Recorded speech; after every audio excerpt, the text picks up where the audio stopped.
আজকে আরও একটা দুর্দান্ত স্বাদের টিফিন রেসিপি শেয়ার করব, যেটা বাচ্চা থেকে বড় সবারই একদম মনের মতো হবে।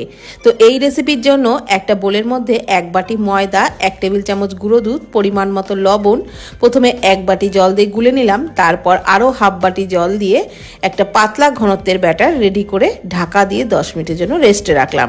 ততক্ষণে পুর বানিয়ে নেব। তার জন্য ফ্রাইং প্যানে সাদা তেলের মধ্যে ছোট ছোট টুকরো করে কেটে নেওয়া পনির অল্প লবণ দিয়ে ভেজে পনিরটাকে একটা বাটির মধ্যে নিয়ে তার মধ্যে পেঁয়াজ কুচি, শসা কুচি, গাজর কুচি, কাঁচা লঙ্কা কুচি, পরিমাণ মতো লবণ, গোলমরিচ গুঁড়ো, টমেটো সস দিয়ে সমস্ত কিছু খুব ভালো করে মেখে নিলাম। এইবার ফ্রাইং প্যানে সামান্য একটু সাদা তেল দিয়ে 1.5 হাতা মতো ব্যাটার চাড়িয়ে দিলাম।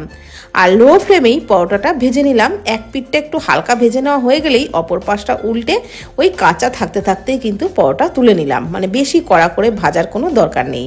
এইবার পরোটাগুলো ভেজে তুলে নেওয়ার পর একটা পরোটার উপরে ওই পনিরের মিশ্রণটা কিছুটা রেখে তার উপরে একটু চিজ গ্রেট করে দিয়ে চারিদিকে ময়দার গোলা লাগিয়ে এইভাবে 4টে ভাঁজ করে নিলাম। তো এইভাবেই চারকোনা পরোটা তৈরি করে নিলাম। এইবার ফ্রাইং প্যানে অল্প সাদা তেলের মধ্যে পরোটাগুলো দিয়ে উল্টে পাল্টে লালচে করে ভেজে নিলেই তৈরি হয়ে যাবে দুর্দান্ত স্বাদের পনির স্যালাড পরোটা।